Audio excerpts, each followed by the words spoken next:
Good day mga kasari, mga kapilinggera! So, we are now here again. Nagbabalik tayo sa ating long form of content and I have here something new item to see with you.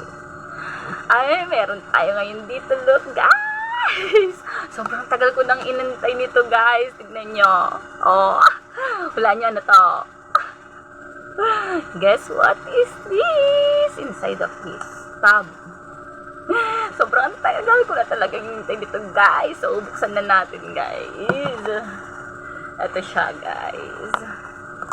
Tagal ko na talagang hintay nito, guys. At yun nga, guys. Nakabili naman tayo.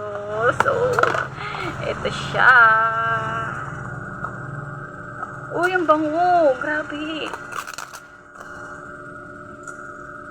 Ito. Look, guys. Yan. May bahay pa siya, guys. Ano ba tawag dito? Honey? Honey, ayan, oh. Meron pa siyang, bahay. Eh. Ngayon ko pa lang siya titikman. Matagal ko na nga gusto talagang tikman ito. At ngayon pa lang ako nakabili nito. At malalaman natin ngayon kung anong pinagkaiba ng yung mga nabibili natin sa bottle. Sa bottle at saka yung may bahay pa, guys. Excited na talaga ako, guys. Grabe, oh. Tingnan niyo, guys. May bahay pa siya, oh. Uy! Baka makakita pa ako ng ano dito, guys, ha. Ng bee. Oh. So, ito nga siya, guys. So, what is the difference ng nasa bote and nandito sa tub, guys? Yung meron pa siyang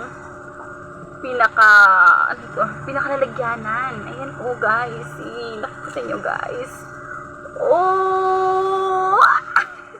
Excited na ako tikman. So, tikman na natin siya ngayon. Ito na siya, guys. So, nalalaman na natin ang lasa niya.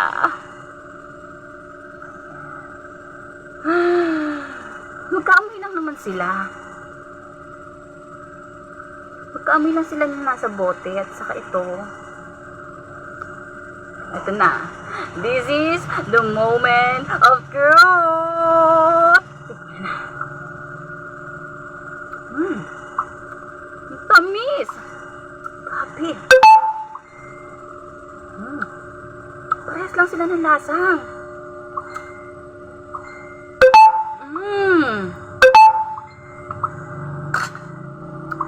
Ang sarap! Ang sarap niya, guys. And then, tikman naman natin, guys, ito. Yung pinaka-house niya. Ngayon ko lang siya titikman din.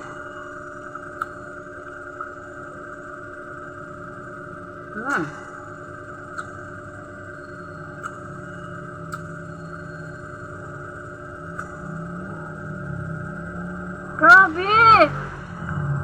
Ang sarap! Grabe, ang sarap talaga! Perfect! Perfect! Pero yung house niya, parang nga siyang may pagka-candle. Ang sarap, guys! Perfect! Same lang din siya ng nabibili natin nasa mga bote. Same lang siya ng lasa. And napakasarap, guys. Sarap. Ayun lang!